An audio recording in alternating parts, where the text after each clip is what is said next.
बिस्मिल्लाहिर्रहमानिर्रहीम। अस्सलाम वालेकुम ख़वातीनो हज़रात, मैं हूं शहरियार खान। आप देख रहे हैं आन टीवी।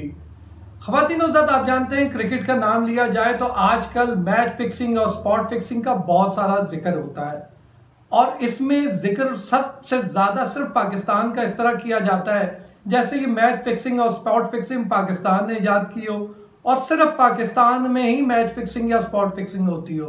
दुनिया के दीगर खिलाड़ी इस ऐप से जैसे पाक हों। असल सूरत हाल क्या है सारी दुनिया जानती है। मैच फिक्सिंग में कौन कौन सा मुल्क मुलव्वस नहीं रहा। इंडिया टॉप पे है, सबसे ज्यादा सिट्टेबाजी इंडिया में होती है। उनके बोर्ड ऑफ क्रिकेट के जो चेयरमैन थे उनके अपने दामाद आईपीएल में वो पकड़े गए मैच फिक्सिंग कराते हुए। कोई दुनिया भर में कोई शोर नहीं मचा उस हवाले से। हैंसेक रोनिये की मौत किस तरह हुई, उसके अलावा बेतहाशा मिसालें हैं। अजहरुद्दीन की मिसाल हमारे सामने है। वो आए, वो खामोशी से अंडरग्राउंड हो गए और फिर अब खामोशी से ही दोबारा हैदराबाद क्रिकेट एसोसिएशन के वो सदर बन चुके हैं। लेकिन कहीं पर कोई तस्करा नहीं होता, कहीं बातें उछाली नहीं जाती। लेकिन पाकिस्तान में इसका जिक्र क्यों होता है, इस हवाले से आज हम बात करेंगे। और इस हवाले से बात करने के लिए हमारे साथ मौजूद है स्पेन से सीनियर स्पोर्ट्स जर्नलिस्ट हैं मोहम्मद मूसा वड़ाइच। मूसा वड़ाइच, आपको खुशामदीद कहते हैं इस प्रोग्राम में। ये बताइएगा, स्पॉट फिक्सिंग का जिस तरह दुनिया भर में नाम लिया जाता है तो पाकिस्तान का बहुत जिक्र किया जाता है उसमें, क्या ये वबा जो है वो सिर्फ पाकिस्तान में है? दुनिया के बाकी तमाम खिलाड़ी उनमें से कोई भी स्पॉट फिक्सिंग में मुलव्वस नहीं रहा कभी?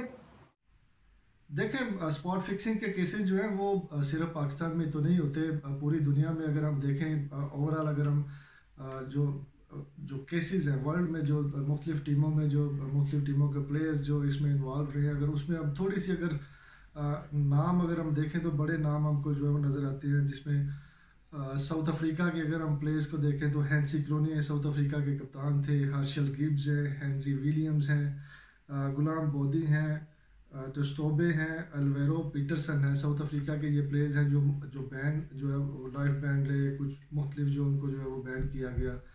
पाकिस्तान की अगर हम बात करें तो पाकिस्तान के जो प्लेयर्स जो बैन रहे हैं, जिनमें सलीम मलिक हैं, अताउर रहमान हैं, सलमान भट्ट हैं, मोहम्मद आसिफ, मोहम्मद आमिर, उसके अलावा दानिश कनेरिया को ईसीबी ने जो है वो बैन किया, शर्जील खान, उमर अकमल, खालिद लतीफ़, मोहम्मद नवाज़, मोहम्मद इरफान, ये प्लेयर्स जो हैं पाकिस्तान के जो प्लेयर्स हैं इनका जो है वो। और दूसरी तरफ हम इंडिया की अगर हम बात करें, पाकिस्तान और इंडिया को अगर हम कंपैरिजन करें तो इंडिया के भी वैसे ही जो है वो नाम जो है वो जो स्पॉट फिक्सिंग के मैच फिक्सिंग में जो है वो मुलव्वस बड़े बड़े नाम जो है वो रहे हैं। जिनमें भारतीय क्रिकेट टीम के साबिक कप्तान थे अजहरुद्दीन, बड़ा नाम था इंडियन क्रिकेट का।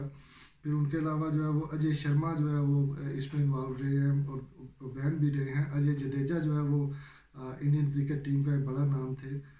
उसके अलावा मनोज परबारकर, ठीक है, सुरेश रैना में भी जो है उनके ऊपर भी जो है एलिगेशन जो है वो लगते रहे हैं। और श्री शांत जो है वो भी जो है वो बैन रहे हैं। इसी साल ही 2020 में उनका जो है वो जो बैन है वो ख़त्म हो रहा है। न्यूजीलैंड के प्लेयर्स भी जो लुई विंसेंट, वो भी जो है वो उनके ऊपर भी जो है वो बैन लगा था।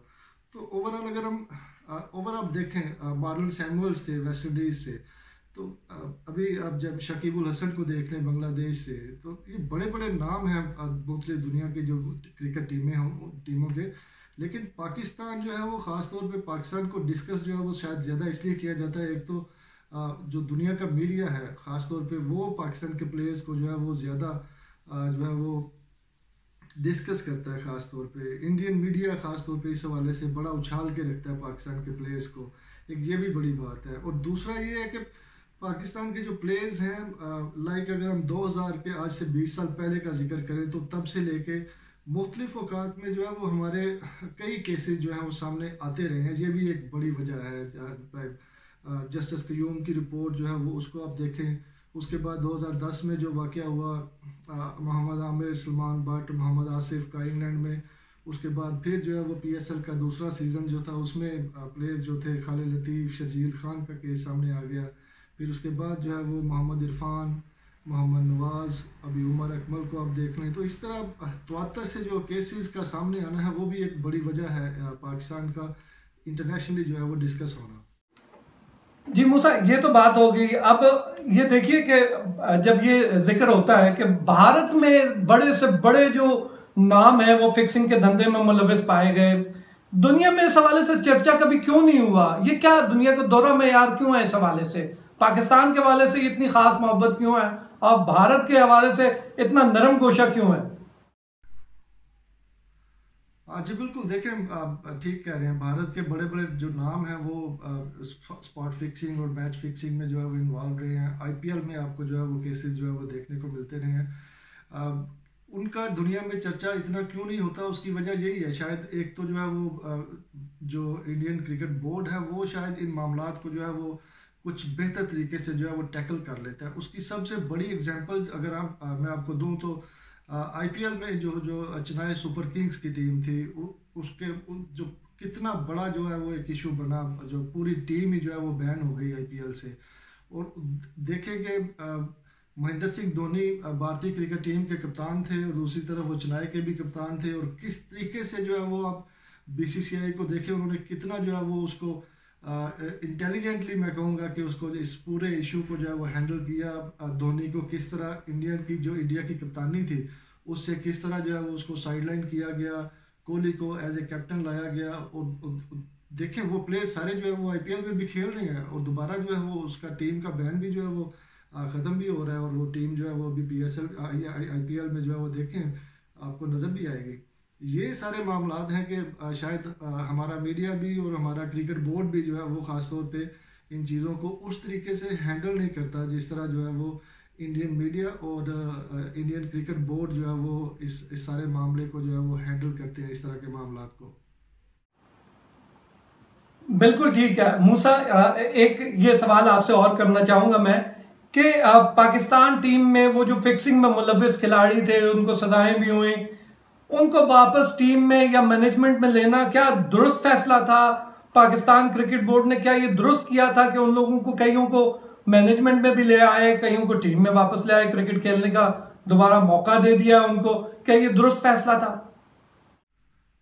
देखें बड़ा अच्छा सवाल है ये कि जो इस तरह के मामलात में फिक्सिंग में जो है वो मुलव्वस प्लेयर्स रहे हैं उनको टीम में वापस लाना, ये फ़ैसला जो है वो किस तरह का था। तो जो अगर हम जो 20 साल पहले अगर हम देखें जहाँ से जो जस्टिस क्यूम की रिपोर्ट थी उसमें जो है वो अगर कुछ प्लेयर्स को के हवाले से जो है वो पीसीबी को कहा गया, तो तब के जो अगर हम कुछ बड़े जो डिसीजंस अगर तब लिए होते पाकिस्तान क्रिकेट बोर्ड ने तो शायद जो है ये चीज़ें काफ़ी कंट्रोल में रहती हैं उसके बाद। लेकिन उस वक्त जो है वो सबसे जो मेन इशू था कि जो सारे जितने बड़े प्लेयर थे पाकिस्तान क्रिकेट के बड़े नाम थे वो सारे जो है वो उस रिपोर्ट में सबके नाम है, सबको जो है जुर्माने भी हुए हुए हैं।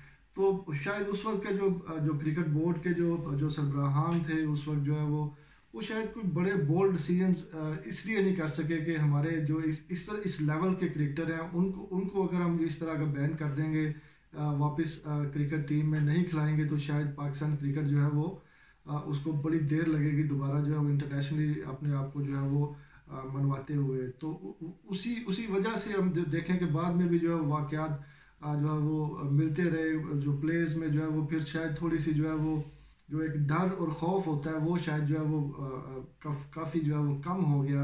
और उसी वजह से 2010 में जो स्कैंडल सामने आया पूरी दुनिया में जो है वो पाकिस्तान की बदनामी हुई। फिर उसके बाद मोहम्मद आमिर को जिस तरह जो है थोड़ा सा जो है वो उनको सॉफ्ट कॉर्नर दिया गया क्योंकि उन्होंने तस्लीम कर लिया था पहले, इसीलिए जो है वो चीज़ें तय हुई थी आईसीसी के साथ कि मोहम्मद आमिर को वापस जो है वो पाकिस्तान के लिए खिलाना है। तो उसी वजह से जो है वो फिर बहुत सारे जो क्रिकेटर्स हैं वो शायद यही सोचते हैं कि देखें अगर उसने एक गलत काम किया है क्रिकेट में तो बैन के बाद अगर फिर वापस जो है वो खेल रहा है, तो ऐसी और भी मिसालें हैं, कई और भी मिसालें हैं। लेकिन फिर जो है वो शायद जो डर है वो खौफ है वो शायद थोड़ा सा कम हो जाता है। लेकिन मेरा ख्याल है कि अगर हम कुछ जो है वो ऐसी अगर पाकिस्तान क्रिकेट ने एग्जांपल्स जो है वो सेट की होती तो शायद जो है वो फिर जो आने वाले क्रिकेटर्स हैं उनके जहन में हमेशा एक डर और खौफ जो है वो रहता, और वो इस तरह की जो स्कैंडल्स हैं, इस तरह के जो काम हैं जो कि आपको जो है वो पीएसएल में भी आपको देखें नज़र आते हैं, वो फिर शायद नज़र ना आते आपको।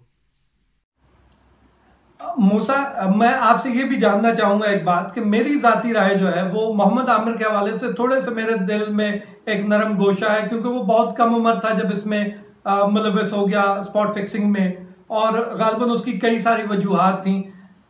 आप क्या समझते हैं इस हवाले से? मैं उसको कम गुनहगार समझता हूं, आप क्या समझते हैं? हाँ जी बिल्कुल, एक बड़ा वैलिड पॉइंट था ये, और इसी वजह से भी शायद जो है वो मोहम्मद आमिर को बहुत सारी जो है वो रियायत भी मिली थी इंटरनेशनल क्रिकेट काउंसिल की तरफ से, और एक जो पूरी दुनिया के जो क्रिकेट जो बोर्ड्स हैं और साबिक क्रिकेटर्स हैं, ख़ास तौर पे जो साबिक टेस्ट क्रिकेटर्स थे, ख़ास तौर पे पूरी दुनिया के जो अच्छे क्रिकेटर्स थे, उनकी तरफ से जो जो एक रायत भी मिली थी और जो जो एक सॉफ्ट कॉर्नर भी मिला था मोहम्मद आमिर को, उसमें सबसे बड़ी वजह यही थी कि उनकी जो उम्र वो कम थी उस वक्त। लेकिन इसके बावजूद अगर हम देखें, एक नो डाउट कि वो जो है उनकी उम्र कम थी, लेकिन वो पाकिस्तान क्रिकेट टीम को रिप्रेजेंट कर रहे थे। ये जो सबसे जो मेन चीज़ है वो ये है कि वो पाकिस्तान के लिए खेल रहे थे। और इस तरह की चीज़ें जो है वो नेशनल क्रिकेट एकेडमी में क्रिकेटर्स को बहुत सारी जो है वो लेक्चर्स अरेंज किए जाते हैं इस हवाले से, ख़ास तौर पे जो जो फिक्सिंग के मामला और स्पॉट फिक्सिंग और इस तरह की अगर ऑफर्स कोई करे तो प्लेयर्स को कैसे जो है वो रिएक्ट करना है, अपनी जो टीम मैनेजमेंट है उसको कैसे आगाह करना है, क्रिकेट बोर्ड को अपने को कैसे बताना है। तो मोहम्मद आमिर को बताना चाहिए था उस वक्त, चाहे वो टीम में अभी नए थे, उनको बहुत ज़्यादा अरसा नहीं हुआ था खेलते हुए, लेकिन वो पिछले 2 साल से उस वक्त भी जो है वो खेल रहे थे पाकिस्तान के लिए। उससे पहले उन्होंने अंडर 19 में पाकिस्तान को रिप्रेजेंट किया हुआ था। ये बात ठीक है कि उनकी एज जो है वो कम थी, शायद अभी टीम में वो उतने पुराने नहीं थे जितने दूसरे प्लेयर्स जिस तरह खेल रहे थे पहले, लेकिन पाकिस्तान को रिप्रेजेंट कर रहे थे वो। और उस लेवल पे तमाम प्लेयर्स जो इक्वल होते हैं कि जब आप पाकिस्तान की 11 साइड को जो है वो रिप्रेजेंट करते हैं, तो इसमें गलती भी उनकी भी उतनी ही थी जितनी मोहम्मद आसिफ और सलमान बट की गलती थी। लेकिन ये सारा जो है वो उनको जो एडवांटेज मिला था ये उनको इसी वजह से मिला था कि उनकी एज अभी जो है वो कम है और उसके अभी वो क्रिकेट खेल सकते हैं। इसी वजह से उनको जो है वो बैन ख़त्म होने के बाद भी आईसीसी की तरफ से भी 6 माह पहले डोमेस्टिक क्रिकेट खेलने की जो है वो परमिशन मिल गई थी। फिर उनको टीम में कैसे लाया गया वो आप भी बहुत बेहतर तरीके से जानते हैं। बहुत सारे लोग तो ये भी दावा करते हैं कि उस ख़ास तौर पे इस तरह की जो है वो पिचेस तैयार करवाई गई थी जो पिंडी और फैसलाबाद में जो मैचेस हुए थे उनकी वापसी के बाद। और फिर तीसरा मैच जब कज़ाफ़ी स्टेडियम लाहौर में था तो वो बड़ी बड़ी जो है वो ड्राई पिच थी, उस मैच में मोहम्मद आमिर खेले भी नहीं थे। ये भी इस तरह की बातें भी जो है लोग जो है वो करते हैं। जी मूसा, मैंने बहुत आपने इस हवाले से मेरा ख्याल है सारे इस हवाले से आपके जवाब से मुतमईन भी होंगे। मैं ये पूछना चाहूंगा कि सलीम मलिक साहब जो है कुछ अर्सा पहले मीडिया पर अचानक सामने आए और उन्होंने आकर मीडिया के सामने कहा कि वो दूसरी इनिंग खेलना चाहते हैं, उन्हें मौका नहीं दिया गया। क्या उनका इस तरह से आकर मीडिया पर मुतालबा करना कोई बेहतर काम था? खामोशी से भी तो हो सकती थी बात। देखिए, अगर 20 साल पहले के अगर हम जिक्र करें, वो जस्टिस क्यूम जो कमीशन था उसमें कितने क्रिकेटर्स को जो है वो जो सजाएं हुई थी और जो जो फाइन्स हुए थे क्रिकेटर्स पे, तो उसमें अगर हम जो देखें तो सलीम मलिक शायद उन सब में शायद सीधे साधे थे, इसलिए वो जो है वो कुछ उनको ज़्यादा फंसा दिया गया, उनको लाइफ बैन कर दिया गया। और वो अदालत में जो है वो अपना केस जो है वो लड़ते भी रहे। फिर 2008 में उनको जो है वो क्लियर भी किया गया था लाहौर में अदालत की तरफ से। तो इस सारे मामले को अगर हम देखें तो शायद इसमें दो चीज़ें हैं। एक तो अगर एग्जाम्पल आपने सेट करनी थी तो फिर और भी क्रिकेटर्स को आप जो है वो साथ सजाएं देते उनके साथ। तो अकेले सलीम मलिक का शायद उतना कसूर नहीं था जितना जो है वो बाकी क्रिकेटर्स आप वो सारे वो उसी टेन्योर के क्रिकेटर्स थे जो सारे जो है क्रिकेट खेले भी, फिर पाकिस्तान क्रिकेट बोर्ड में अभी भी जो है वो जॉब्स कर रहे हैं, बड़े उहदों पे जॉब्स कर रहे हैं, टीम के साथ भी क्रिकेटर्स इस वक्त भी मौजूद हैं। तो ये सारी चीज़ें जो है वो अगर अभी सलीम मलिक जो है वो उन्होंने आईसीसी को भी जो है वो अगर रब्ता किया है तो पाकिस्तान क्रिकेट बोर्ड को मेरा ख्याल है कि इस मामले को जो है वो निपटा देना चाहिए। अगर अदालत ने उनको क्लियर कर दिया हुआ है तो पाकिस्तान क्रिकेट बोर्ड को आईसीसी के साथ जो है वो कंसल्ट करके इस मामले को जो है वो देखना चाहिए। और उनको अगर किसी काम आ सकते हैं, वो पाकिस्तान क्रिकेट के लिए काम करना चाहते हैं। सलीम मलिक बड़ा नाम था पाकिस्तान क्रिकेट का, पाकिस्तान के कप्तान हैं, पाकिस्तान के कामयाब कप्तान भी हैं वो भी। तो उनसे अगर काम लिया जा सकता है तो लेना चाहिए, और इस मामले को अगर ख़त्म कर सकता है पाकिस्तान क्रिकेट बोर्ड तो मेरा ख्याल है कि ख़त्म करना चाहिए। जी बिल्कुल ठीक कह रहे हैं आप मूसा, कि जब बाकी एजाज अहमद समेत बाकी तमाम खिलाड़ी वो वापस आ गए, एजाज अहमद तो उनके हमजुल्फ भी हैं सलीम मलिक के, तो फिर इनका क्या कसूर था सलीम मलिक का, उनको भी वापस ले लेते।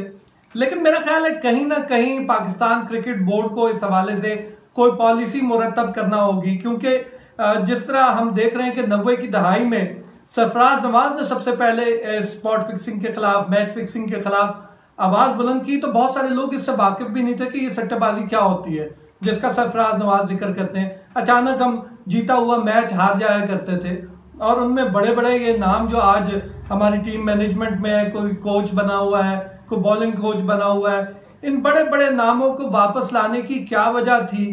क्या पाकिस्तान में कोई और कोच इनको जो है वो नहीं मिल रहे थे? क्या वजह थी कि उनको सामने लेकर आया गया? मेरे ख्याल में आज भी वक्त है कि अगर आपने ये फैसला करना है आइंदा के अपने मुल्क को आपने सट्टेबाजों से बचाना है, तो उसके लिए एक ही बार इतना सख्त फैसला कर लीजिए कि जो भी सट्टेबाजी में मुलविस पाया गया उस पर ताहयात पाबंदी लगा दी जाएगी। मैं बार बार मोहम्मद आमिर का इसलिए नाम लेता हूं कि मोहम्मद आमिर वो खिलाड़ी था जो बहुत कम उम्र था, और वो अपने कप्तान के कहने पे, उसने सलमान बट के कहने पे और मोहम्मद आसिफ के कहने पे उसने ये कदम उठाया। हालांकि वो रकम बहुत मामूली थी जिसके लिए उस बेचारे को इतनी लंबी सजा भुगतनी पड़ी कि उसका करियर जो है वो बड़े बड़े अजाजात से भरा हो सकता था, लेकिन वो खाली है करियर। अब इतना ज्यादा वो इतना बड़ा स्टार नहीं बन सका जितनी जो उसके अंदर सलाहियतें मौजूद थी। लेकिन इस वक्त मौका है कि अगर हमने अपने क्रिकेटर्स को बचाना है, पाकिस्तान के अंदर जो है वो नेक नामी लेकर आनी है, और क्रिकेट जिस तरह कहते थे कि एक जेंटलमैन की गेम है, अगर उसको इसी तरह जेंटलमैन गेम बनाना है हमने, तो फिर हमें और तमाम क्रिकेट बोर्ड्स को इसी तरह सख्त फैसले लेने होंगे। शहरयार खान को फिल वक्त इजाजत दीजिए, बहुत बहुत शुक्रिया, और एक बार आपसे ये दरख्वास्त करूंगा कि ये चैनल को सब्सक्राइब करना ना भूलिए। बहुत बहुत शुक्रिया।